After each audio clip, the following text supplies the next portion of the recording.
Welcome to Anthologic, the TV anthology podcast. I am your host, Mark. Join me and my guests on phase 2 of this project, where we're on a journey to explore the good, the bad, and the odd of TV anthology shows, season by season. Shows with a strong element of horror, science fiction, and mystery suspense drama. Join us as we slip through the cracks of reality to approach the extremes of experience, where we can peruse the stories and art of a sinister fairground of strange and wonderful rides. There is no going back. Don't say you haven't been warned.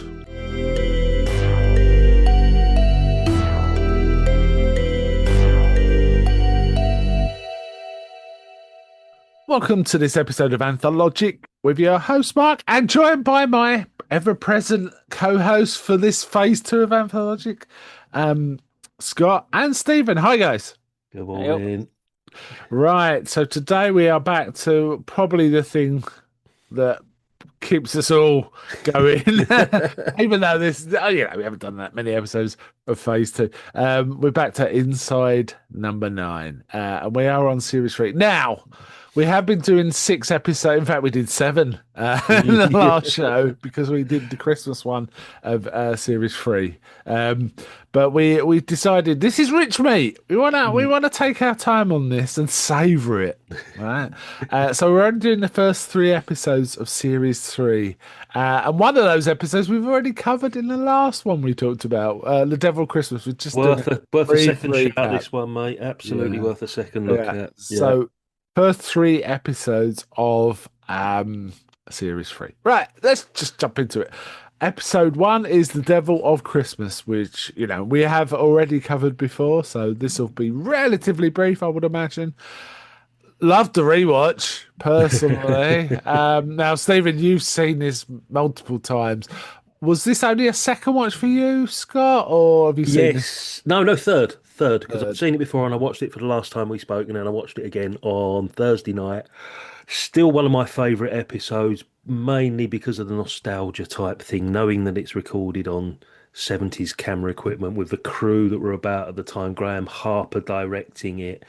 It has that real 70s sort of Christmas ghosty story type feel to it that the BBC would have put out back in the day, and I do love this episode.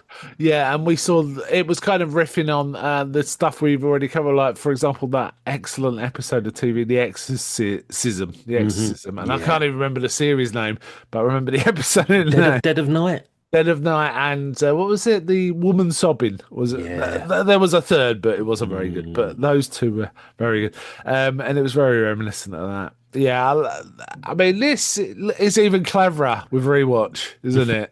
I think. So yeah, very enjoyable. It is. I mean, it's one of the hallmarks of Inside number 9 anyway, with regards to rewatches, giving you a bounty of extra fruit, because it's so clever and so intricate, to be perfectly honest, not to put anybody off ever starting on watching an episode for the first time, but there genuinely are so many little Easter eggs and sometimes lines that you blink and miss, that rewatches just give you more and more whenever you watch it, and knowing the background, like Scott has said, there's various elements where you're looking at it and you're realizing the cleverness of what they've done. So it's absolutely, I've watched it several times at least. Actually more than that, because every time they brought out a new series, I watched the entire lot again. So I must have watched it at least 9 times, and then 10 with the rewatch for this. So yeah, I'm that kind of guy too. I would have done the same if I was watching it. Yeah. So I've watched, probably watched it a dozen times, and that's without it being, one of the episodes that most favourite. So it's still a fantastic episode though, and one of the highlights of the entire series, because of of the way that it's done, like Scott says, they've gone back to the old tech. They've actually sort of mined that nostalgia element that we do see in other things, and we certainly enjoy it again and again and again to see. Even though when you know the outcome, it's still the build towards it is, and the seeds that they put in there. It's to some extent self-congratulatory to go, oh, I spotted that. That's a seed towards what they end up doing. So it is a wonderful episode, and so great to have an episode that's a Christmas episode for Inside Number 9 that you can go, I'll watch that at Christmas, like you do with certain things. So like you watch the Christmas episode of Porridge or whatever, you add it to your playlist. Yeah. Yeah, it was. Yeah, it was. And also, I guess the one we talked about, to me, in my mind, I'm not quite sure how it maps to it, but the from the previous series we covered, there was the 12 Days of Christine. I feel that that's a kind of Christmassy vibe one, personally, as well. It starts with a New Year's party, doesn't it? Yeah, so that's probably it. Yeah, it's got that. I mean, this episode's also just as a geeky thing for Inside Number 9. It's got the thing that it's the only episode apart from the very final episode, which has got people who were the actors in it returning and being themselves or versions of themselves. This is the only time when there's somebody who plays two different characters in two different episodes, apart from the main cast. Right. Because Derek Jacobi, although technically he doesn't appear in two episodes, because obviously he's just a voice in this, which is why they felt they could use him in I think series 5 or 6, use him again because he hadn't technically appeared before. But it is that has that distinction. Yeah. I really enjoy how much it pulls back the actors' sort of processes, be it, they're trying to do this, or they've missed their mark, or she fluffed that line, or like actors don't like eating. If you notice, none of them eat, and it's almost like two of the actors are waiting for her to eat, specifically acting like she's going to take them out, but she won't, and they just carry on laughing. And the bit about when they're coming out of the building, they stood out the front and they stood in a line because of they haven't got the depth of field for the camera to have them stood in a different way, so they have to have them stood in a line. And he explains why. It's it's very good to dismantle the actual process, and I think that's another way in which it's very clever. Yeah, layered. And the director's trying to show his ability to sort of spot talent out. I think there was a Prospero in him. I don't know if he ever did it. Things like that, and stuff like that. Yeah, it was very. And also there was bits like, we knew he had a voiceover at 4:00, so he wanted to get away, so he was rushing his lines. But the actress in the scene knew he was rushing his lines, so deliberately slowed down. That was really funny to watch, and it kind of informs me sometimes when I'm watching stuff now. It's like, you're speaking a bit faster.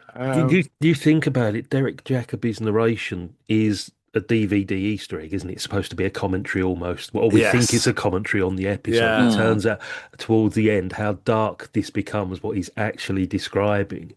And I just have to. I didn't check this on the cast list, but does the man he's talking to him, correcting him, the policeman, it turns out, was that Martin Freeman? Because it really sounded like him. Oh, okay. Right. No, it's I recognise the fellow. He's sort of balding, and you'll recognise his face when you look him up. I'm trying to remember his name off the top of my head now, but he's certainly a well-known sort of supporting actor. Is not really necessarily one of the mains, but I think his name's Kevin Clarkin.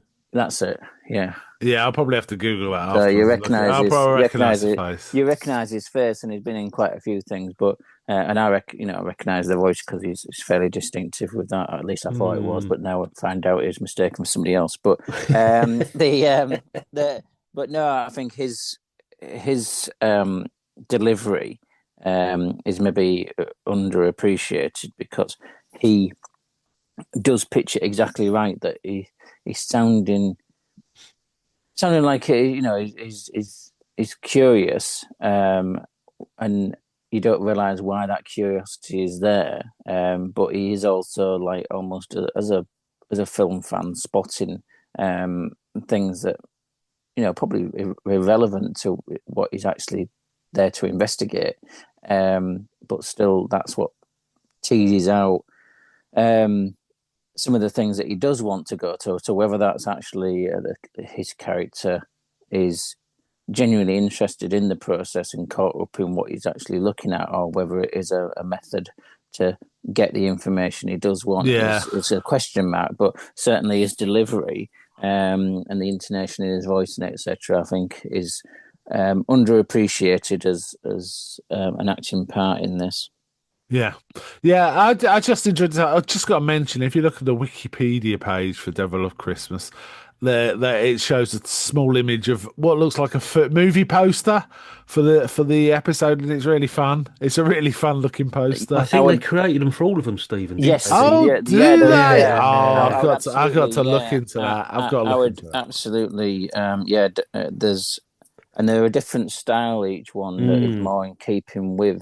So, yeah, you could spend, several minutes of your life flipping through. Very good. There's I think, I'm trying to remember, I think it might be the final episode. There's a shot in a corridor where some of them are actually framed. Oh, okay. But, that but makes sense. certainly on Wikipedia and on IMDb, the one or the other, you'll see the poster for each one of them, and they had them created by a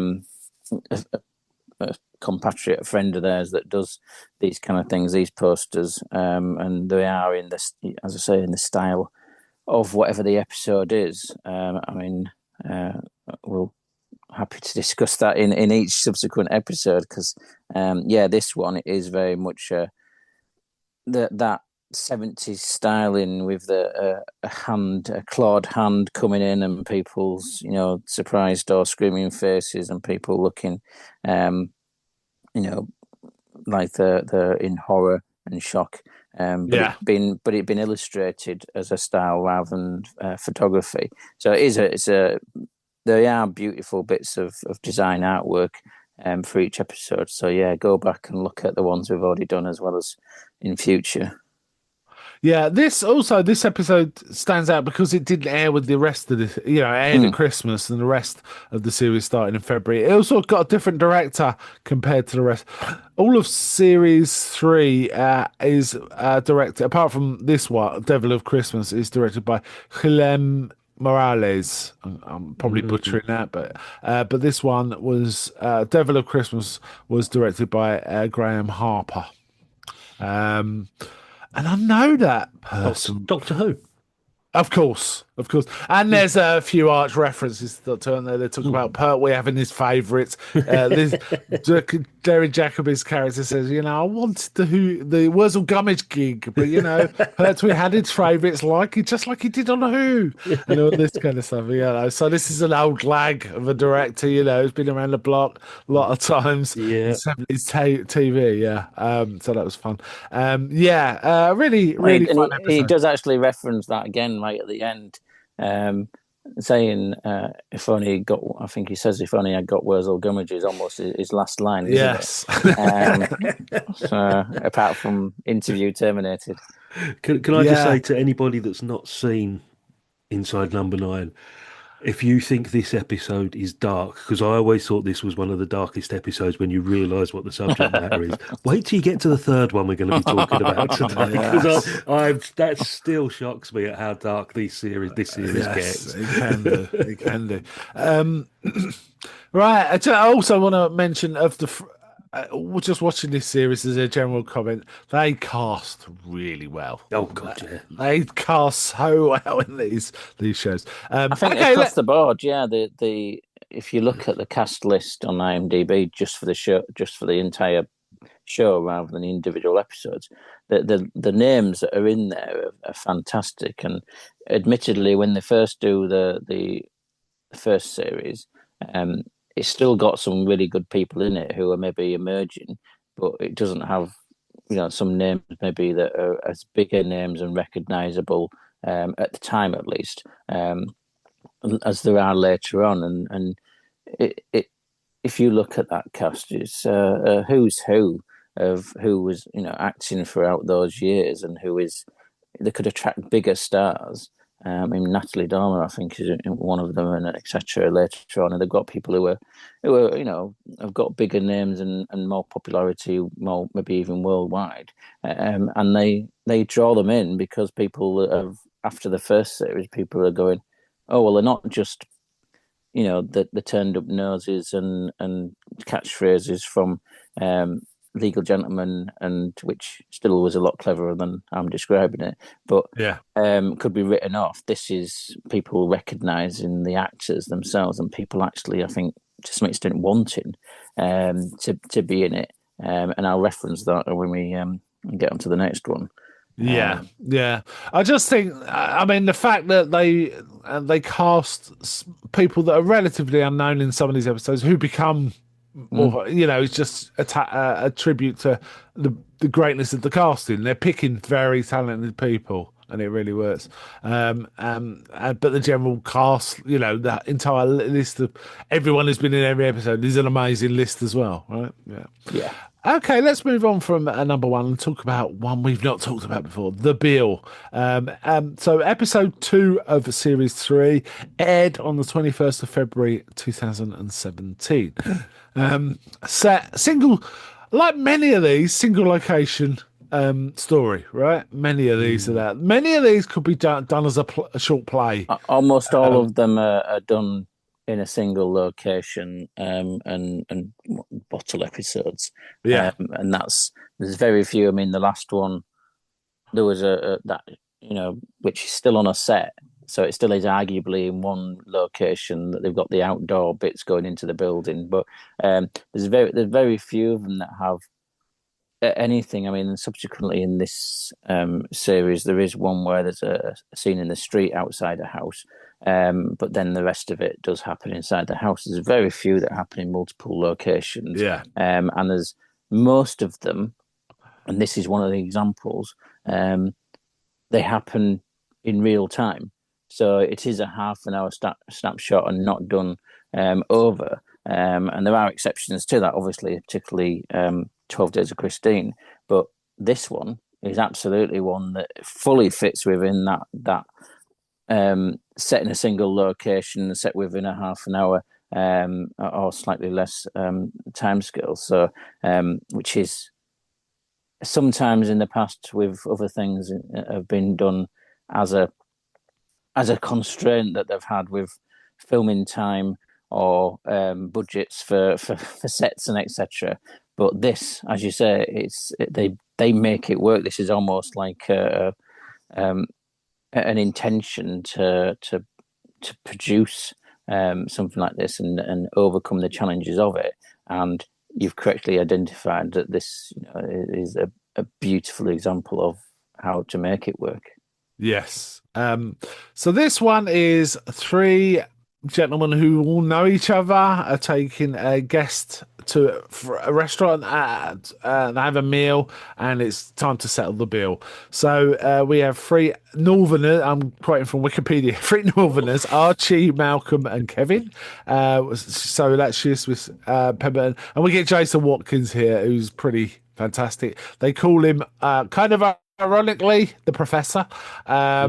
And they have a guest, Craig, who they've met, and they talk about being like at a sales conference, don't they? Something like that. Yeah. And that's played by Philip Glenister, famous from what is it? Ashes to Ashes. Life on Mars. Yeah. And then it's basically an argument about the bill Yeah. with a waitress from overseas, uh, kind of just desperate for them to just pay and leave. Right? She's got wants to get them out, kind of thing. That's how it first appears. Now we are going to spoil this episode quite. As well with all of these, we're going to spoil this episode to hell. Go in. I would urge anyone who's not seen these, who wants to experience it properly, go watch it before you listen to any of this. And the same is true of the Riddle of the Sphinx, right? Just Yeah. be absolutely clear. There's some delight to be watching this cold, not knowing what's going to happen. Yeah. And part of the fun is kind of guessing how it's going to play out. But I have to say, this one was a swerve to me. I wasn't expecting till that moment where our hand got stood on. It wasn't what I was expecting at all. At all. This is an example of where they set up a twist, and some people are surprised by that twist and don't see it coming. But there's a second twist. And occasionally they have a third one, but the second twist is then there, and you whether you've spotted the first one or not, you're already a bit lulled into a bit of a sense of oh right, well that was the twist. Let's just see how it plays out, and then you don't realize what's next coming. But the characterization in this is fantastic to actually build upon the twist, and I think that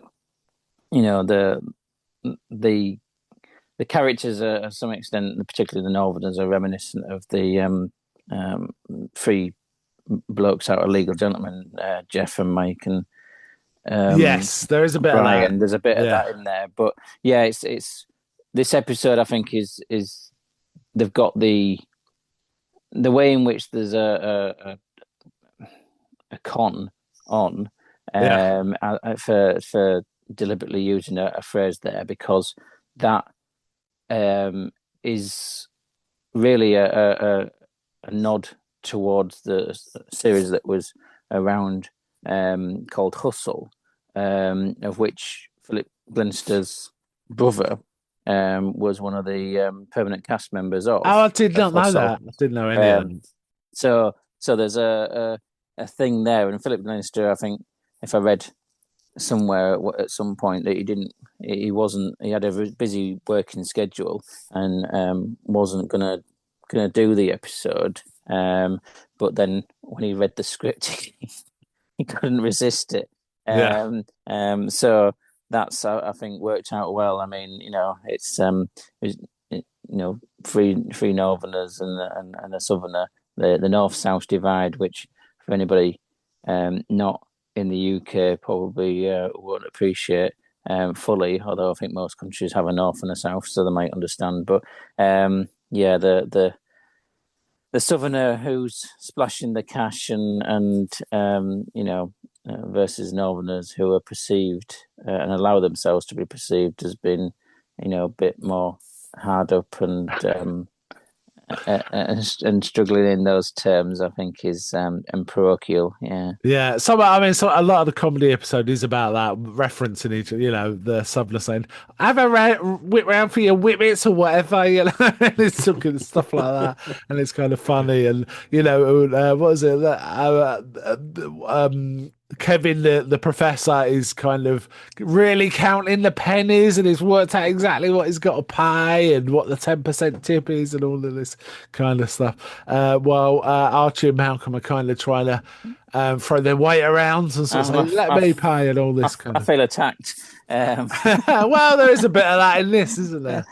No, it is obviously a trope, but they play upon the stereotypes, and how much of that is playing upon the stereotypes. They're Northerners who've written this, so how much of it they're playing on the stereotypes in the normal sense, or how much of it is that they are that the characters themselves are accentuating those characteristics to help sell the whole thing to what the Southerner would perceive Northerners to be like, in order to push their scheme. it is a question mark over whether they actually, obviously because they're not playing themselves. The characters are playing characters, as it were. So there's a blurred line there to try and work out what is actually real as far as their characteristics. Yeah, and I have to say, I struggled a bit at the very end. I didn't quite understand that final twist myself, but we'll get to that, right? There were some issues, but I have to also say that I was watching it. I thought it was a pretty straightforward story. I understood what was going on, but when the foot went on the hand and there was, a revelation, I immediately thought, oh, it's the Sting. We're watching the Sting. And it's got a nod towards the Sting. It's also got a nod towards that Roald Dahl piece, which was in Tales of the Expenses, as well as Man from the South. Yes. Alfred Hitchcock. So it's got that reference, especially with the knife play. But yeah, there's a various nods towards other things like that, and as I say, Sting, Hustle, or etc., which they're bringing together, all in a northern restaurant, which isn't a northern restaurant anyway. It's actually in London filmed. Apparently, they had some difficulty because they had to do occasional scene. They had to do reshots occasionally because there was a London double-decker bus passing by outside. Okay. I thought you were going to say they couldn't find a nice restaurant in the north. Well. Sorry, Stephen. Sorry. Getting in the spirit of the episode, right? It depends whether you like Yorkshire pudding or not. But we've all sat through that what I call the Bill dance, though, haven't we? Yeah. And I hate that one person, that Jason Watkins character. You always get one of those, and I hate that. Well, I didn't have a drink. I'm right here. What are you doing? I'm sat right here. and then what happens? It's a polite ritual, isn't it? Nobody wants to, everybody is not avoiding paying in this. They all want to pay, but then it becomes this battlefield, and it's an ego thing, isn't it? Yes. And the generosity turns into aggression, and then what starts off as an argument over money then becomes like this regional tension, as we're saying. Petty old grievances between the other two start rearing their ugly heads, class resentment, all of this sort of stuff, and masculinity. The assertion of a toxic masculinity. There is all sorts of, as you say, social hierarchy, regional differences. There's so many layers to that conflict being created over something that is people wanting to be generous. I many years ago, when my dad was alive, used to every few months go out with my dad and two of my uncles, and I ended up having to keep track on my phone of who paid last for lunch when we went out, because and although it is all good natured, there would be going, oh, I'm sure I didn't pay last time round, and they would be having this debate, and it would be, as I say, friendly, but it would delay the bill getting paid for several minutes whereas I just went, no, let's just who paid last time. Because spreadsheet skills, because it is such a trope, like Scott says, that it's just whether it happens in other countries or not, but certainly in this country it is often the case that people, either they're getting into that thing of, oh, I didn't have this or whatever, or people are they're making the offer to pay but they don't genuinely mean it, and then there's the dance of Fane going, oh well, no, I was definitely going to pay it, but if you insist and go, no, if you, but it usually is, and particularly in the north, I don't know about the south, but it usually is people. It's fighting over who genuinely will pay for it. Who's the most hospitable? Rather than it being them fighting over not paying it, which is, as you say, you get that occasional character who wants to nitpick over things. And I'm regularly in the situation, despite the jokes, I'm regularly in the situation where when it's divvied up, because I don't drink alcohol for a start off, so that usually lowers my interaction with what's being consumed. And I'm not don't have desserts often and things like this. So it's often me just going, oh, well, I'm just paying my share. Why? And there's somebody else who's nitpicking. I'm going, right, but I had less than you and I'm not complaining. Why are you doing it? Yeah, I So, know. so it is, but it is, as I say, it's a trope. It's something that is a cliche, and Yeah, they do cliches will be mind this twisted. for comedy quite a Yeah. bit. I mean, the whole pretty much the whole episode is this. This actually did remind me of it. There's a couple of other films I felt either referenced or it made me think of those films. Aliens, the bit with the knife is from Aliens, right? Yeah. Bishop doing it, and also the whole arguing about the bill and hospitality and getting more and more aggressive made me think of there's an Australian film called Waking Fright Yes. where there's an Englishman sort of displaced in the back in the Australian town, middle of nowhere, and a bloke offers him a drink. He goes, "Well, I can't pay it back." And the bloke's like, "Did I say you had to pay it back? I'm asking if you want a drink." And they like get really aggy about it. And there's a lot of that in this. And there's a bit of there's also a hint of, and this might be just my perception, but there's a hint of sort of Tarantino-esque sort of this where it's it's people arguing and the way that they're doing so, and Indeed. then it turned into more to violence. I think there's an maybe not intentional, but there's a crossover there. Oh no, I think it's a direct nod to the first scene of Reservoir Dogs. We're arguing about paying for the coffee. It's definitely. Well, there Yeah. you go. Yeah, I forgot about that. Yeah. This is pure inside number nine, though, guys, isn't it? It's childish, like absurd and macho all at the same time. But it's ridiculous that grown men would escalate a bill dispute into knife play to the point that they'd rather pretending to be terminally ill and stuff like got a that. brain tumor, yeah. And these guys would rather bleed than lose face. You know what I mean? It's literally come to that. And it takes a good 15 minutes of this, like I call the bill dance, of just going around and you don't know where this is going to go. And then you get the first twist, then the second, and then there is a third at the end. This is a prime example of three sort of unexpected Yeah. little nuggets in this one. I was trying to work out if Craig, the Southerner, was deliberately written to be unpleasant as well. I was trying to work out because he was like a sex pest to the waitress, wasn't he? Yes. Being very leery and horrible. He was written as a Southerner, so probably. Oh, he's getting his own back. Careful. Here we go. And honestly, he was quite a sympathetic Southerner because I think most Southerners would have lost their rag with these guys way earlier than this. Because the whole table thing was such a nightmare. And I was also trying to figure out when his card got declined, it's like, well, where's this going? I don't quite understand where this is going now. And he's like saying, I got my Amex and all this.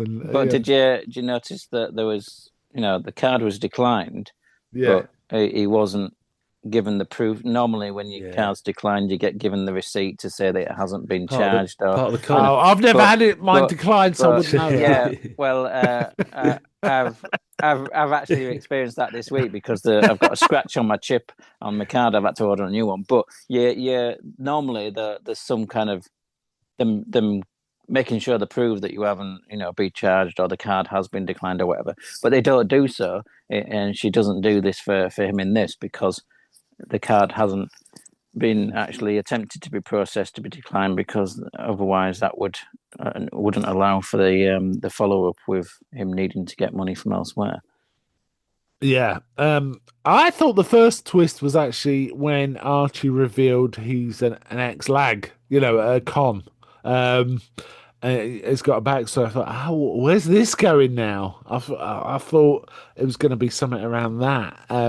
But we've all got criminal records up here, so in fact, I got asked whether I had a police record, and I said I've got a Sting album. Walking on the Moon, yeah. Yeah, but this is the point, that there's the seeds put in there, and this is pretty much every episode of Inside Number 9. But there's the seeds put in there to start you questioning about whether that's going to be where the twist is, and they've put some false leads in there, which does help you then be surprised when you get the subsequent twists, plural, to come in. It's why it's so very clever to be able to watch these things again and again and again, because all the little bits again, watching and realizing why that was there to either mislead or to lead towards the eventual outcome. Right. Let's get to the first twist. So there's this knife play, ridiculous knife play, where they're timing how many times you can put a knife between your fingers 10 times, right? And how long it takes you. That's the speed run thing. And they try to establish who's going to pay. And the professor Kevin's like saying he's bleeding, stop, and all this kind of stuff. Craig accidentally pulls the knife out of their hands and cuts across the waitress's neck. It appears. Yeah. And then she starts, and then it's a case of what do we do? We've done something we shouldn't have done, and stuff like that. And that is where Archie Shearsmith's character sort of turns dark. I can sort this out. He knows people that can sort out a sort of dead waitress because of his prison contacts. Yeah, prison contact. But they need 200 grand that night, and and it's just some ridiculous dialogue. Tonight it's 11:30. Be realistic, things like that. It did make me laugh. There was a few inconsistencies I felt with Kevin, who said he'd only bought enough money for this and that, and it's like the implication is now he's got 50 grand as well somewhere, right? Yeah. Even though he penny pinches on the meals. So that was funny, but in the end, sort of Craig caves. I've got the money. Pinch the pennies, save the pounds. Yeah. Yep. So yeah. That surprised me. I wasn't expecting. I thought they'd hurt each other or something. But yes. So nice twist. Nice twist. That's your first one. That's your first one. I did not see this coming. Stephen, I know it's probably been a long time. Did you see this coming? Can you remember? I'm going back at my recollection is that I didn't see that as being where it was going to twist. I did, if I remember correctly, have a feeling that there was, obviously there was some con going on towards Philip Glenister's character, but I didn't see it in that sense. I thought it was maybe going to be along the lines of, he was going to be charged wrongly, or they were going to eventually let him pay, but it was going to, there was going to be something going on there rather than it being that there was this twist where it escalated to a fake death. So no, this is absolutely, I can't claim I was clever enough to spot this first time round. What about you, Scott? No, I mentioned to you that before we turned the mics on just earlier that this is only the second time I've seen these, and there's about an 18-month gap between my viewings, and every single episode so far I've not remembered the twists in these, and then when you get like the twist upon the twist upon the twist in this episode, it's like 3 times as satisfying as well.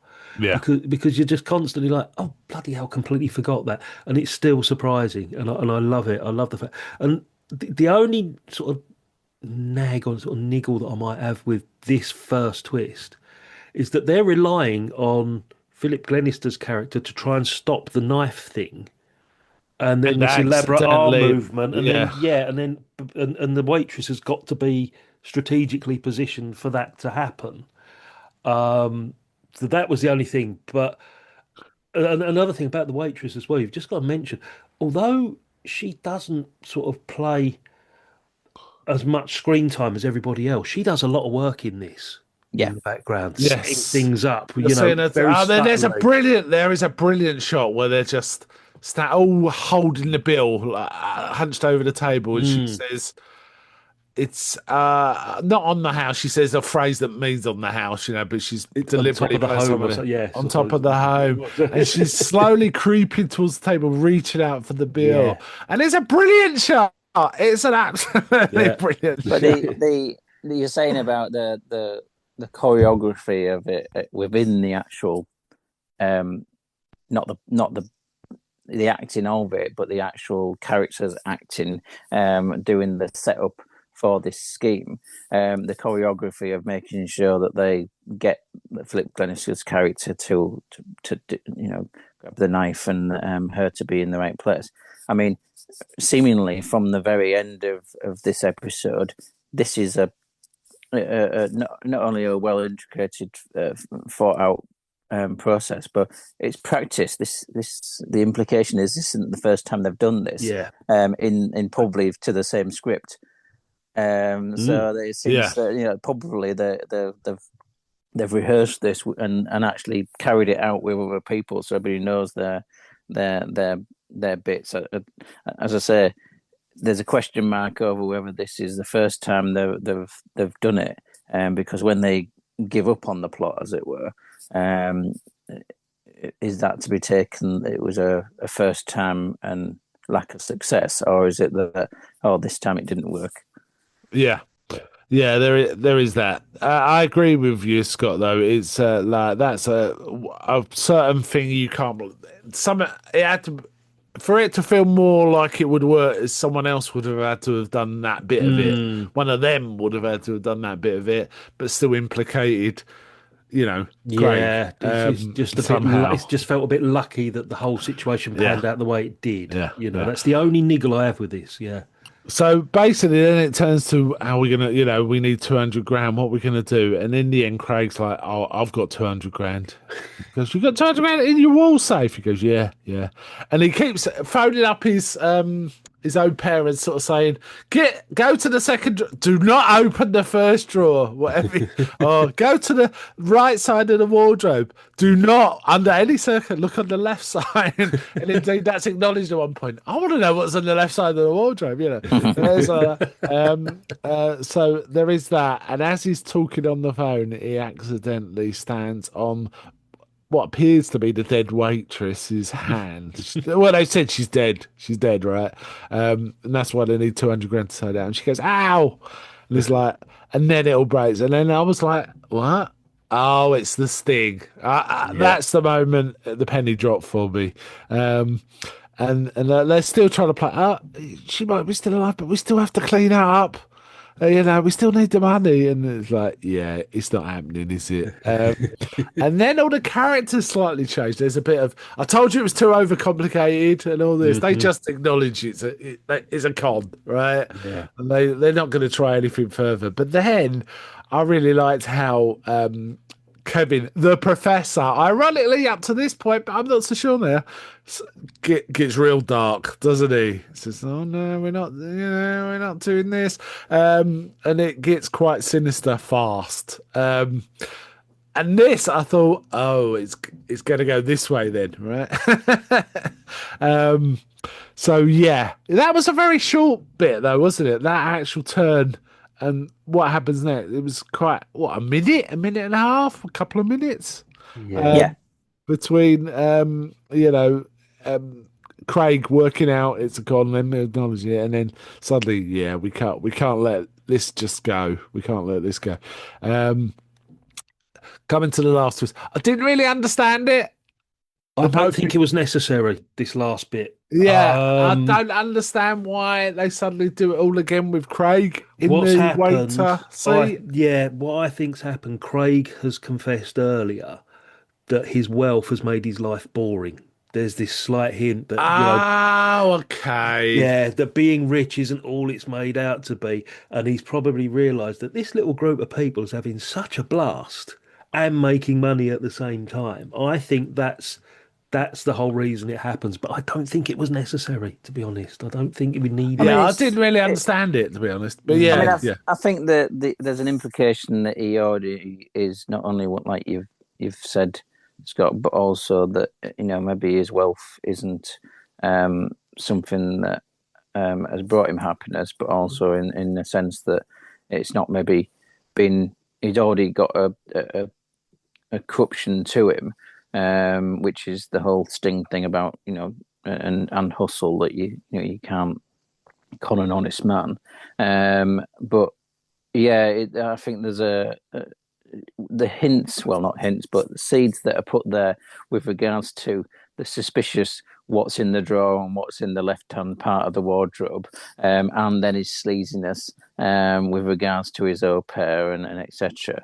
I think, and sleaziness towards the waitress, I think does set him up to be, beyond the normal assumed, corruptness of a southerner, to be somebody that they could draw in and have as an extra part of the operation. So I think yes, there's been criticism in what I've read of this episode, where there's critics who are usually worthless people, but critics who have criticised this as one twist too far and unnecessary. And I can accept it's in some senses that's true. It would have still been a fantastic episode without that added bit at the end. However, how does it end satisfying without it just being that that there's a failure here, and there isn't really an ending. Yeah. So I have to tell you something. I actually thought I'd missed something, and I thought I understood that final bit, and that actually would have been an extra twist and would have been possibly a more satisfactory ending. I thought somehow missed in the dialogue the fact that he didn't actually have any money. A, because his car was declined, and B, that it felt like it explained the final bit to me, like where there was some sort of revelation where I haven't actually got any money, and then that final twist is him joining in with the others to get some money.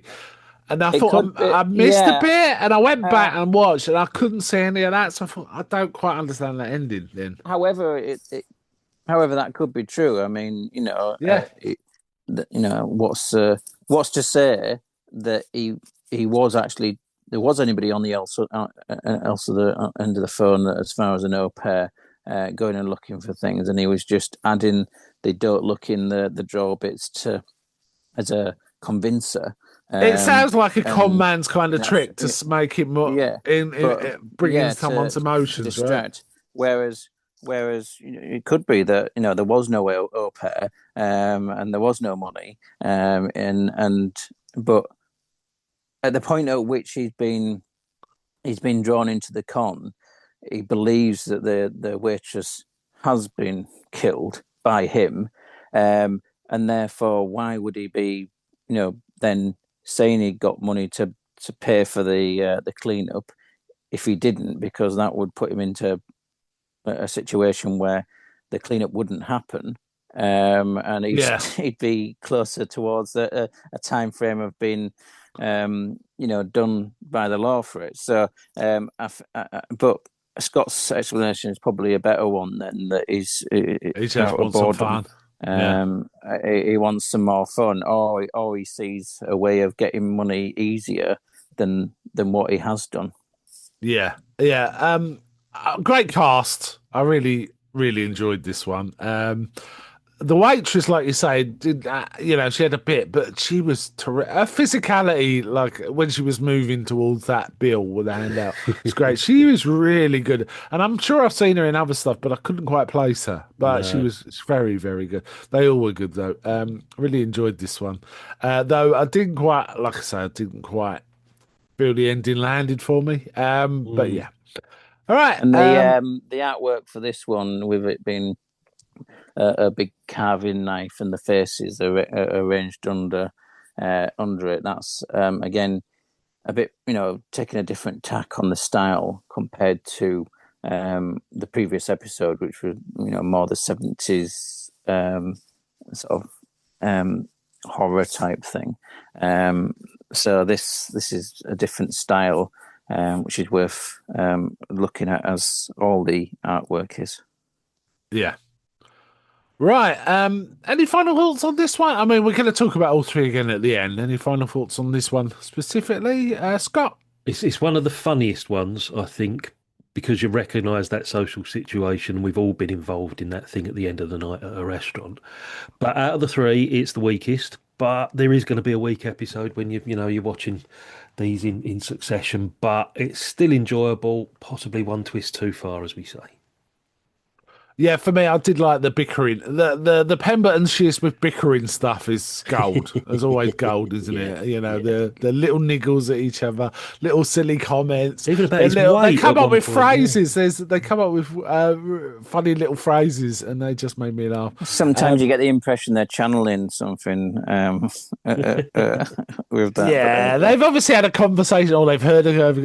We got to put that in, right? We I got to think put that in sometimes, somewhere. I think sometimes, they have a, a very simpatico relationship where they get on incredibly well in one sense, but on the other side, I think obviously they're working so closely together, there can be bickering. You would imagine, and then I imagine the maybe using this as an outlet, um, Yeah, rather than actually doing it to break a good friendship. yeah, indeed. So, Stephen, any final thoughts on this specific episode? Just that reiterate, I think this is very layered and very much influenced by a number of other things that are very worthwhile, and it's a difference in the sense that you've got there's so many seeds in there that are misleading in a different way towards this being a con, um, but you see it as being perhaps like another episode of Inside Number Nine where there is, just the twists that are going on and you don't see it coming. This is a darker one in the sense of the violence, in some sense, which comes in at an earlier point in it, whereas some of the others, it's right at the end you get that denouement. So yes, I think it's a very clever episode, but maybe in a different way clever to the next episode. Yeah. Yeah, all right, let's move on to the next one, The Riddle of the Sphinx. Broadcast a week after, so this is the sort of main run. So really it's only a free-hander, this one. Set in the sort of study, the quarters of a Cambridge professor, Nigel Squires, who turns out is a famous cryptic crossword setter known as the Sphinx.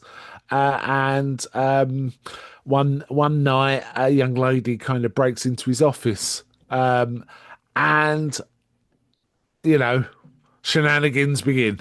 Almost from the beginning, I thought, this feels a bit like Sleuth, right? Very That's sleuth-like. It's Absolutely. very Yeah. very sleuth-like. I mean, it draws heavily on the fact that Steve Pemberton is very much a keen cryptic crossword, not only to do them but to set them. He's done a few that have yeah, been in newspapers, and including during his appearance on Taskmaster, he did one to appear in the newspaper. Then, if you know of it, which I do. Yeah, copies of the newspaper were left in the dressing room for each people, and I think he won that task. But yeah, this is very much clever on a different level to the other one because it's more the academic. However, there's still a cleverness in the general plotting and the darkness of how it leads. But yes, it does feel a lot like Sleuth, and a touch, I think, of educating Rita. yeah. There's a touch of that for sure. I have to Pygmalion. Yeah. say, I didn't quite Pygmalion. follow the final art, follow the story, but I didn't care because I was enjoying it so much, and I got the gist of it. I kind of understood. Yeah, it's done the.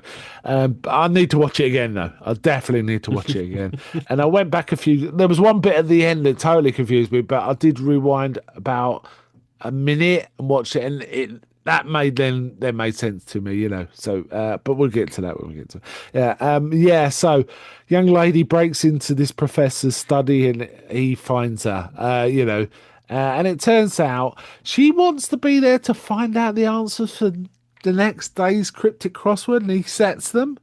But she doesn't understand And cryptic he crosswords. So the originally first encountered. part of the story is him explaining the nature of, what the kind of thing you have to do to interpret cryptic crosswords, which is a lot of fun. And I wonder how many people watching this and had never tried a cryptic crossword or just find them incomprehensible and found it helpful. I was wondering that as I was watching. Um, Scott, what's your thoughts on this first part?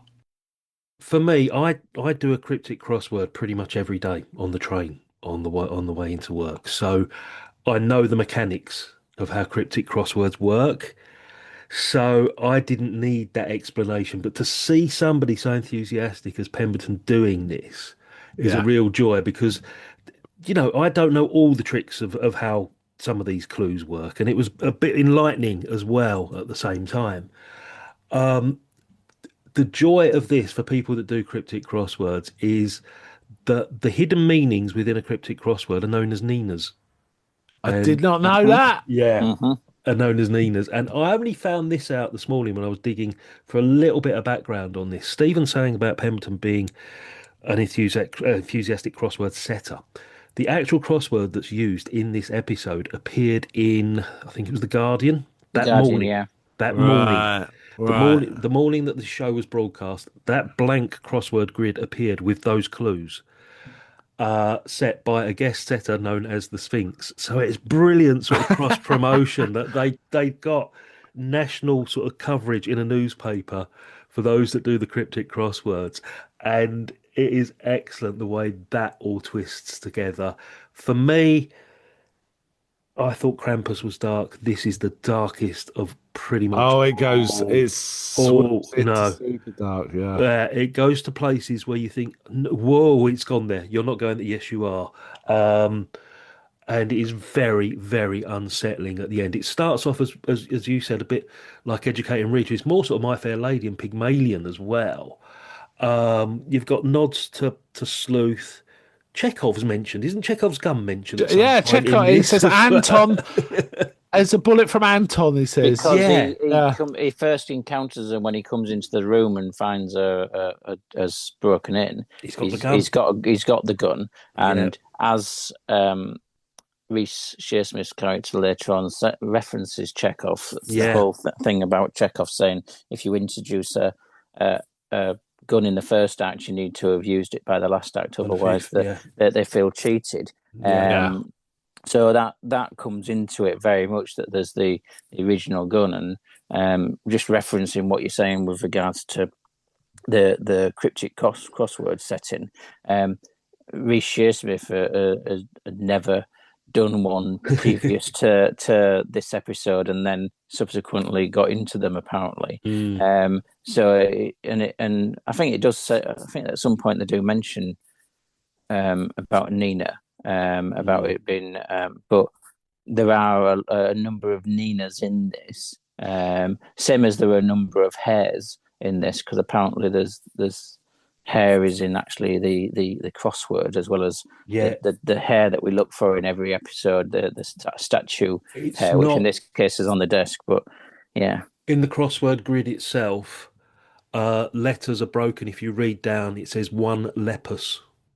one leprous, yeah, which is Yeah, which is yeah. Greek or Latin for hair, isn't it, or whatever it is? So Well, yeah, leprous is Rabbit. the Yeah. genus for rabbits and hares. Yeah. yeah, So I mean, it is very dark, this episode. You're absolutely right that the twists within this. I mean, you've got what is originally Pygmalion or Educated Rita or whatever, as far as that trajectory of the plot with regards to teaching what is essentially first a young woman who wants to be able to answer some of the questions from the crossword so she can seem cleverer to her boyfriend, who then transpires isn't who she says she is, and that takes the plot along, obviously. Why is she there then, and how things come about? It's quite interesting. Yeah, dark path Yeah. that it goes Yeah. on. One thing I will mention about I used to also do cryptic crosswords, but I find I phase in and out of them, and it takes Mm. me days. When I start them again, it takes me days to get my head into that space. yeah. And it's funny. It's almost like being immersed slowly through a swamp. You know, it's kind of Oh, yeah. And I do remember one time at work, I was sitting doing a cryptic crossword at lunch, and a friend of mine came and sat with me and said, "What's this?" I said, "Well," and he said, "How'd you get that answer?" So I started explaining some of the mechanics. mechanics. I says, right, so that clue there's got the word jumble in. That suggests it's an anagram. Yeah. Words like jumble, exactly like this episode. Yeah. And it's just like perplexed. It's like, how do you work that out Yeah, for that? your brain And has to be wired just very like this. specifically. Just Yeah. like this, and it gave me a chuckle remembering that time. I remember trying to explain cryptic crosswords to someone. Yeah. And when it says like capital, that often means first letter of a Yeah. certain word. Things like that. So yeah, it was or It's take a letter off, or all sorts of things, mechanics in cryptic crosswords. it's fortunate that Funny. Scott only does his in a Beano every morning. It's a little bit easier, but No joined up writing, mate. Yeah. yeah. Yeah, you're not one of these that fill in all the cryptic crosswords Yeah, and then just put the paper down and it's just random letters. He's got a grid of 4x4, so he's all right. I've even got a cryptic crossword book in the loo, lads. Honestly, Oh, my I'm that goodness. dedicated. Yeah. Wow. Okay. They are more of a quiz word. I like quiz words, quizzes in crossword form, but they're a bit rarer for some reason. Yeah. So that bit I found fascinating. The bit between the two of them where he's explaining, and then the revelation of what it might be really about. I have to say, this was a bit of a roller coaster how I felt about this episode. I was really happy when it was doing sleuth and the crossword and stuff, but then near the end, a third character came into it. I felt, oh no, it's wrecked it now. I want it to stay like sleuth. Yeah. But the roller coaster just went up and up and up after that. So, I felt very strongly towards this particular episode. Really, really enjoyed it. I need to watch it again. I didn't quite catch the nuances of what, I knew the general thrust, but the revelations came thick and fast at one point. And it was like, oh, no. And pulling the curtain back, I tried to watch this as close to the start of recording as possible. So I had very limited time to go back and it's my own fault. Should have thought this through. These guys often have very layered pieces of work. I should have given it an hour, between finishing them. So I would have had time to go back and watch it. But these must, right? I carried on. I really enjoyed it. Nina Alexandra Roach played it. I hadn't seen her before. She was really solid. She reminded me a bit of the girl that was in that episode at the end of series 1. Was it the haunting? No, The seance one. Was it the seance? No, the one before that. Series 1, the harrowing. She reminded me a bit of her. She also reminded me of, and I've forgotten her second, Alice Lowe, I think it is, from Sightseers. Oh, yeah. She reminded me a bit of her. Yeah. I thought she was really good. I haven't seen her in anything else I can think of. You but I obviously thought she don't was watch a really- lot of Welsh language soap operas, then. No, I don't. But she has appeared in Black Mirror. I'm seeing she Yeah. appeared in Black Mirror. So Yeah. that's interesting. But I really liked her too. But like I said, when the third character turned up, it was like, I wanted to stay like Sleuth, but honestly, it kind of did. It pivoted back to Sleuth in a different way, right? Wow, it goes from like referencing Chekhov and Sleuth to being basically a Jacobean revenge tragedy. Right, this was thinking, God, this is kind of getting like Titus Andronicus or something. It is, yeah. Oh my goodness! And also, I felt it was a nod to. Do you remember that old Vincent Price film, Theatre of Blood? Where it's Yes. Yeah, we've done that on Real Britannia. Which Okay, it reminded me of that too. Right at the end. Yeah, I think you're absolutely right with all of those references and how the not only does it take a darker turn when the Reece Shearsmith's character arrives, but it keeps getting darker, and that's certainly an achievement in a sense. But yeah, there's been a lot with the cryptic crossword and the cleverness of that, and going through the motions with that part of the plot to almost lull you into a false sense of it being lightheartedness. Well, not kind of, but it's the lull you into that this is a sleuth type episode, but then there's going to be a twist that then she isn't who she says she is, and she's there for nefarious purposes and intentions towards him, the professor. But then the second twist comes into it, which takes it down much darker. Darker than somebody breaking in to murder somebody with some marine poison. Is then even darker it takes, and she turns out to not be the the wrongdoer in a sense. She's actually a victim of this as well. She's been conned herself, and Yeah. tricked herself. I also felt a bit of influence of Old Boy. I don't know if you guys have seen Oh it. God, Korean yeah, film Old Boy. absolutely, yes. There was definitely, and also the fact that the professor was a bit leery towards her, Yeah. and how things turned out. I mean, we're going to spoil this. We've already done. I've called spoilers over and over, but this is going to be another major spoiler. It turns out she isn't there. Just to find out some answers. There's a whole thing going on. I'm not going to go through the details because, as I said, I was a little confused as I went through, and I don't want to make a hash of it. But essentially, she's not there just to find out some of those clues. She's there for other reasons. She's there for But revenge. yeah, Yeah. but the professor kind of is aware this is what it is, and he's turned the tables somewhat. hmm So basically, swap the cups. Because because he's had a tip off Yes. about the whole thing before she arrives, which then leads to this third character knowing that she was going to be there, and his motivations or involvement in why she's there. Yeah. Yeah, so then basically she's taken a sort of neurotoxin, right? Intended for him, which renders her paralyzed but conscious. And that's where Shearsmith's character turns up. Initially, you think to rescue her because he says to her, "Hold tight, it won't be long now," or something. He says to her, Yes. Which is a double "Yeah, double-edged yeah, it won't be phrase. long now. Yeah, what won't be Yeah. long now?" And then it goes the darkest of the darkest. I think after that, it really does. This one really creeps me out. This episode. I'm not going to go too much into it, but it goes to places where you really wouldn't expect a BBC Two comedy show to go to, visually and playing with your mind about how dark this whole situation is. Yeah. Yeah.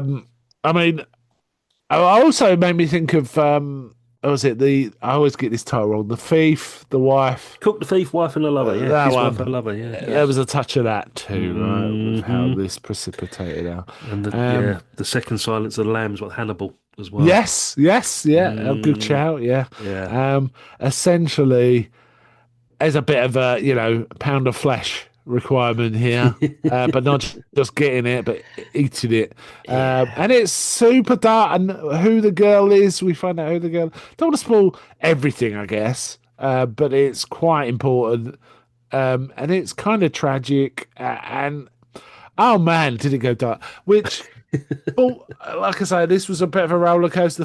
When the first part where it's just the two-hander, kind of when a third person came into the room, it's like, oh, this isn't Sleuth anymore. But I think I'm not going to enjoy this so much. But man, it was something. Right, it Yeah. was so clever. I mean, I think this episode probably needs watching 5 times to get 90% of it. I think you Yes. do Yeah. because it's very engaging if you've got a mind in that way to actually be the whole thing with the cryptic crosswords and that part of the story.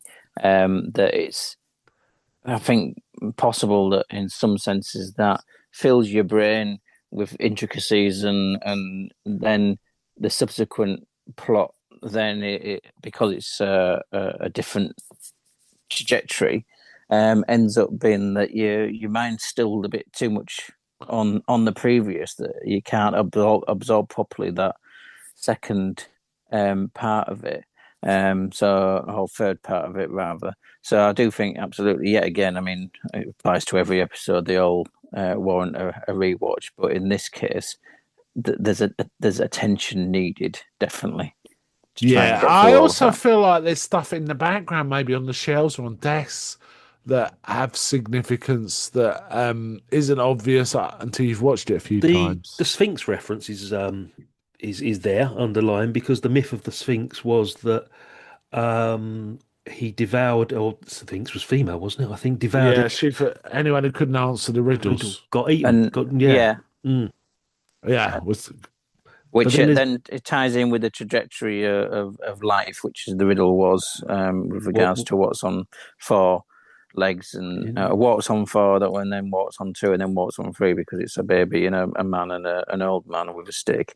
But the there's also then that parallels the trajectory of life, that where the lives of the two men in this have gone, of paralleling each other and been involved in each other's lives, and therefore the riddle being the devouring, because somebody has failed to um, solve the riddle that's been put in front of them by Reece Shearsmith's character, and therefore that's where he's forced to devour somebody else who hasn't um, solved that riddle, but himself is metaphorically devoured as far as his career and his life, because he didn't manage to solve a riddle himself as the Sphinx. So it's all complex layering, isn't it? yeah, and it's wonderful how the actual expression of the answers to the cryptic feed into the drama. And the Mm. revelations within the episode is yeah. really, really clever. But if you think about it too much, it's like, well, how could he possibly know it would play out this way? So he gave that answer specifically at that point. I guess, in a general sense, you could kind of guess, certain words I want to reveal at certain time, so I just put them into the encrypted ones. But it was really brilliant, actually. So yeah, I really, really enjoyed this one. Mm. Looked great too. Really moody. I felt like it delivered all the way down. But that final revelation, she's not my daughter. Um, uh, was like, whoa, oh my goodness, this man is putting the other guy into hell where he himself was put. Right, Yeah. he's dragging him into hell with him, basically. Um, and I really also I even saw a small reference to Blade Runner here. There was a bit where he was talking about, she's not my daughter, and we see a small tear roll down from her eye, across her face. Oh, That that was happens in, Rachel. yeah, Yes. no, not Rachel. The sort of stripper replicant. Oh, And she gets shot, and they're going, "No, they don't feel anything. Don't worry." But they shoot her. Daryl Hannah, yeah. yeah. Yeah. Yeah, No, not Daryl no, Hannah. not the The other one, sorry. Joanna Cassidy. Joanna That's it. Cassidy's But character. yeah, that Tear is running down her because, face. Yeah. and that's demonstrating in this that there's the paralysis is there with regards to the body, but she still is aware of what's Conscious. going on, and when you get to that on a certain level, you can paralyze your body, but you can't paralyze your emotions. Yeah. Mm. So yeah, I thought that this was a great episode. I mean, it was and I was expecting it not to be halfway through.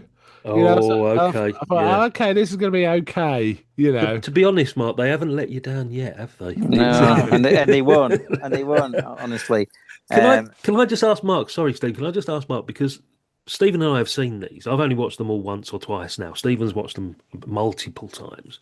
Are you watching these for the first time before you're chatting to us Yes, about I these? am. These are still only first time And it's watches. hard to resist. It's Yeah. really, really hard to resist, but I have resisted because I feel like it's. But I've made the mistake this time of actually, I'm going to watch it so I know that when I finish, that's why Mm. I thought I was a tiny bit late. I had to rewatch the very last bit of this because I don't Oh, understand that final reference on the board. But then I watched it. Oh, I understand it now, yeah. which we'll come to in a minute.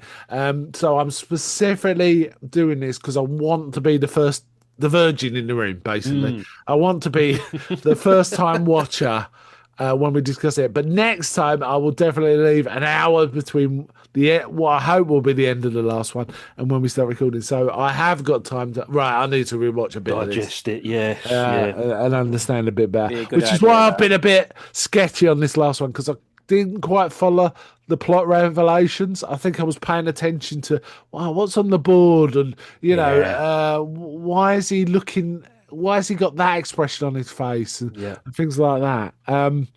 And which meant I was not entirely engaged in the dialogue, which I should have been. So yeah, but I understood the story completely. It was tragic and funny. Can I say a bit of a psychopath in me? Kind of funny. But yeah, oh man, what that's I mean, I am an old school. I do like those kind of revenge stories from Jacobean times and Shakespearean. I do like that. So this appealed to me. And Old Boy, if you bring it up to more things Yeah, like Old Boy. definitely. And Sleuth and stuff like that. But yeah, I did enjoy this. Yes, let me explain what confused me at the end. Well, basically, he gets left a single bullet, and they made the reference to Anton's bullet and stuff like that, Chekhov's smoking gun. And as he kind of blows his brains out with that one bullet, as the girl dies, we see the board, the crossword written up on the board, and we see the letters RIP NHS at the end. That's what confused me, right?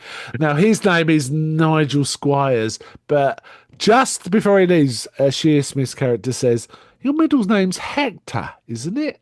Yeah.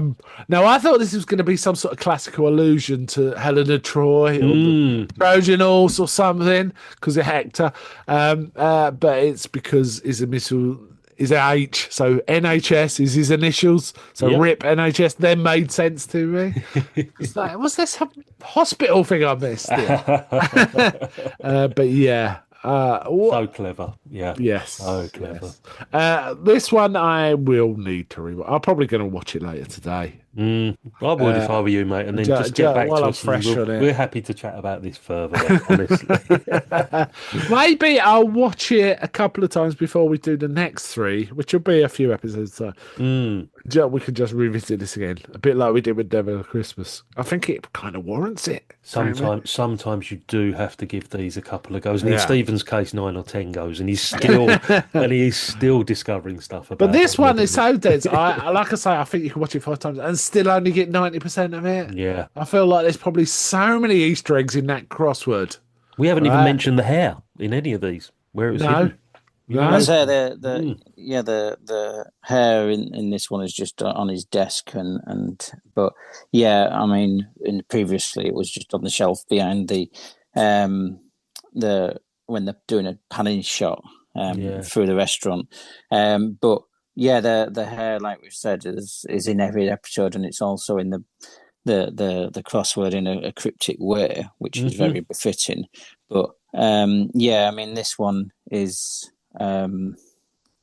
certainly one that's got that cleverness there for you want to delve into, but that with the cryptic crossword, but it then distracts, I think, from the other plot, which means that, like Mark, as a first watch, it's a lot easier for you to not get it. And I probably was the same going back when the first time I watched it, several years ago, that it probably didn't capture the end in the same way, and had to go, right, well, how's that twist happen so quickly on what's been set up already for that? So I think there's no shame in Mark being in the position that he's in, because I think that's part of the cleverness of these guys with the writing, that in order for it to be something that does warrant multiple rewatches, on the other side, it's got to be that you miss some things first time round. Otherwise, you won't be able to have the rewatch in such successful way. So yeah. Part of the fun of this one also was watching, feeling the twist coming on. There was a bit where he was talking about a bog, and he says, and he explains how we get to swamp lands. Basically, he comes up with swamp lands. Yeah. And she says, shouldn't it be bogs, not bogs? Bog if it's swamp lands. And he Yeah. goes, oh, not necessarily. He goes, and then she says, but that's cheating. I thought, oh, there's something coming. There's something coming. And things like that. That was part of the joy of the episode too. So yeah, this was a really solid one for me. It might. I don't know. It's in my top three of the episodes we've seen so far, I Yeah. think. So honestly, I can say, oh, this is my favorite. Then when you look back, it's like, oh no, there's that one. Sorry, forget that. You Yeah. can't. There's so. I mean, the quality on this is so high. I mean, their worst episode, The Bill, is so much better than any equivalent in any other TV series. So Yeah. And their worst is better than everyone else's best. Is how it feels. absolutely. Yeah. I mean, personally, out of the three, Krampus still is a high point for me because, as I say, the nostalgia sort of Yeah. relationship with that.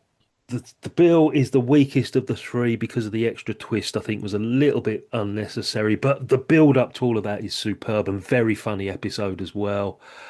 And this one for me, I'm still convinced this is the darkest one out of the whole run. I mean, I've got some more to rewatch, but this still absolutely creeps me out, this episode. Yeah, I've got to say the richness of these episodes. I'm starting to think maybe we should do two at a time. Three it feels like Yeah. a bit of a. It's almost like we go to one episode soon. I don't know. I don't know. Happy to There do it goes. whatever, mate. I could talk about Yeah. these. I'm sure Stephen can as well I just anytime. don't want people be clicking it. I want to get through some at reasonable pace. That's the thing, and I'm deliberately holding back for now. One a week, mate. We can make it a regular thing, you know. Yes, Literally do it that way.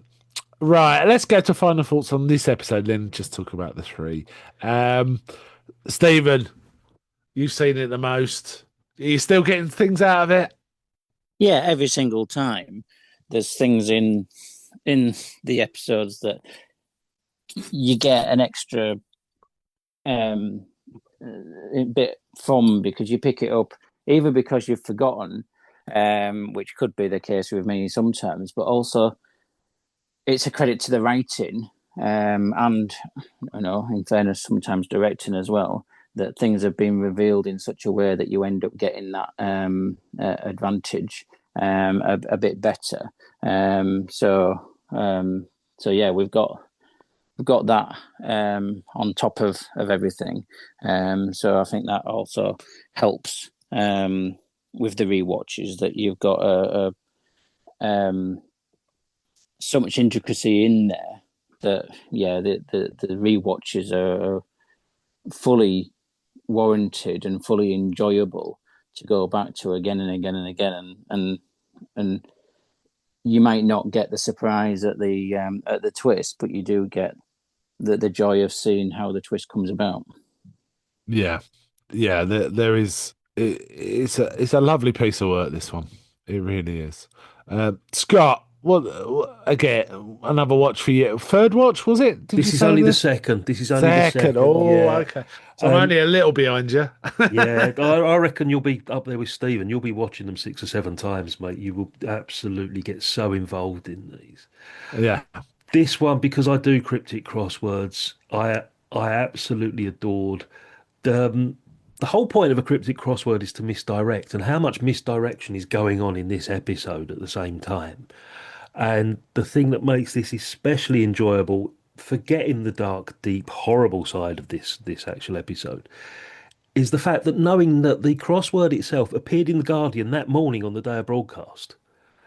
And how confident is that for a set of two screenwriters and actors to be able to do this sort of cross-platform storytelling, knowing, that they've got an audience that are going to be reading this in the morning and thinking, well, what's this got to do? Because there's some clues in there about inside number Can nine. I ask though? It was publicised, right? It was saying this crossword is by Steve Pemberton and it relates to the episode airing Well, tonight. what Is that happened? how it worked, or? I think what happened, they said it was a guest setter by the name of Sphinx. And I think there was a disclaimer that said for certain clues you may have to watch tonight's episode of Inside Number Nine or something. To guess the identity, I think you'll have to watch tonight's episode of Inside Number Nine, I think they said. And that was it. That was Oh, literally okay. So basically, Steve Pemberton. yeah. Yeah. Right. Okay. I mean, that's pretty cool though. It's And pretty. that's the bit I like, the confidence of the guys to be able to do Yes. that. Yeah, and It and just the clout to get the Yeah, Guardian to as do that, well. right? And it just adds another layer to it after you've watched it. I mean, I didn't know that fact until about an hour or so ago. And it's just raised this episode up even further in my estimation to think, yeah, you guys are good. You know exactly what you're doing. You're confident enough now. Season three, you're getting the cream of British acting talent week in, regularly, week in, week out. The scripts are not failing. They are hitting home every single time. We've not Yeah. had a bad one. We've had a few that we've not liked as much, but we've not actually gone back and gone, do you know what, that was crap, that episode. We haven't had one like that. I don't think we do. I think we find something in every episode still to come as well. Yeah, yeah, it's a really enjoyable series. This Mm. really solid. I think it's starting to creep to possibly be my favorite anthology series, which Oh, that's is saying going something, out isn't there. it? That I've is got, saying CW. something. That yeah, is saying something. Just to it's Scott's point, I think that the as you'd said before, Mark, that even a weak episode of Inside Number Nine is still much Hmm. better than some of the best of others.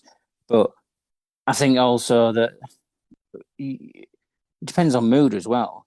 There are some episodes you'll be more inclined to go and sit down and can enjoy more at a certain point or in a certain mood or a different evening to what you would another night, because it's more charming with with what you're feeling or where Yeah. you see it. So I think that even then, episodes that might be this is why it's so difficult on the alternative side to not talk about weakness but talk about favourites, because there's depending on your mood, you might feel more like watching one like this, which is clever, or watch a quiet night in, where it's no It's dialogue and hilarious. Yeah, slapstick and yeah. yeah, hilarious, and slapstick. Yeah, depends on what your mood is, yeah, for where how you feel about a particular episode on a given watch. To be perfectly honest, because there's such complexities within them, it's very easy for you to feel differently um, about an episode.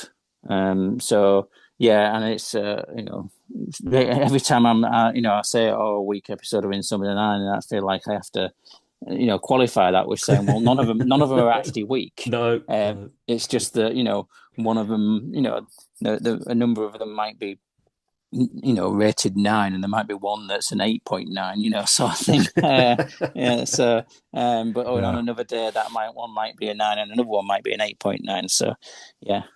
Mm. Yeah, I feel like this is a slightly more complex. I'll try and explain this as best I can. Right, when you watch movies, right, you tend to go, there's classics and there's not so classics and there's rubbish, but entertaining and so on.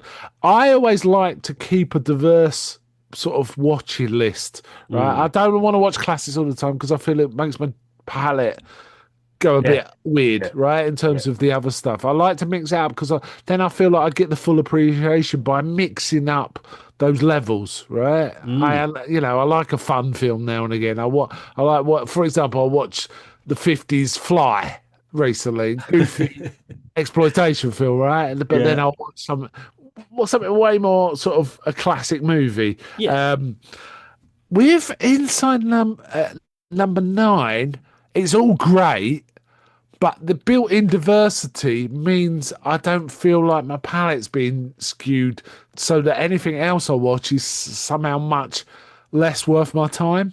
Does that yeah. make sense? No, it There's very much does. Very much a does. diversity inside Number Nine, which means I don't feel like, oh, that's my taste now. You know? No, no, no. You wait till you get to something like Stephen. Am I right in saying something like the cheese and crackers episode, which is so poignant and very sad? Yeah, Yes. Something Yeah. like that, which is a complete left field episode to what we've seen before. And it just constantly surprises you that you think, oh, this is going to be a twist upon a twist, or this is going to go dark. They'll throw in something like that, and you're like, wow, this is just, I don't know where we're going to go from now on. Because if they can do an episode as dark as this, and then you see something as funny as A Quiet Night In, and then you see the cheese and crackers one, you're like, they're covering every genre in the space of 22 minutes, and it is incredible. You honestly, mate, you'll be constantly surprised right up to the very last episode. yeah. Yeah, and I'm really happy about that. Yeah, I I have to can't wait to say. talk about the rest of them. I'm quite happy to do these Right, at a faster pace. I was gonna suggest we talk about the three as a group, but honestly, I think we kind of covered it. We've Yeah, made fairly clear what we think is the high and reasons why ones aren't quite as good, but why yeah. they're still good in their own right. You know, they're still excellent. So I'm not sure we kind of need to do that. Mm. However, um, I think we'll wind this up. However, tell us a bit about Real Britannia, Scott. Real Britannia, we are rapidly coming up to episode 200, celebrating all things classic British movies from early silence, which we haven't really covered. I've done a few on the Patreon, a couple of Patreon episodes on silent movies before the talkies in Britain. But, we go back to some early Hitchcock. We've covered some recent stuff in the 20th and 21st century. The Father with Anthony Hopkins, I think, is our most recent one. Mark is now not a regular guest, he is a regular host, alongside Hal, who's joined us recently. I'm loving the dynamic of the four of us getting together, and Tony has now reappeared from who knows where Tony disappeared to all those years ago, but he's back, which is great. So we've got a lot of different voices, a lot of different opinions. The Village Hall of Fame, which Stephen is the curator of, which is one of the highlights of the show. 700 plus, 800 plus inductees. It's just a monster that we have created, and we have a lot of fun. We watch a lot of good movies, and I'm just looking forward to episode 200 and 200 more, lads, to be honest. Yeah, really enjoy being on. I'm grateful that you have me on as a host. I really Mm. enjoy that. And I am grateful you two come on for this. This is a very rich conversation that I really look forward to each time. Right, let's wind up there. So say your goodbye, chaps, and I'll close us off. Thanks, Mark. See you soon, mate. Take care. Yep. Thanks. Take care. Yeah, and thanks from me and bye from me. But before I go, may I ask, is anybody out there?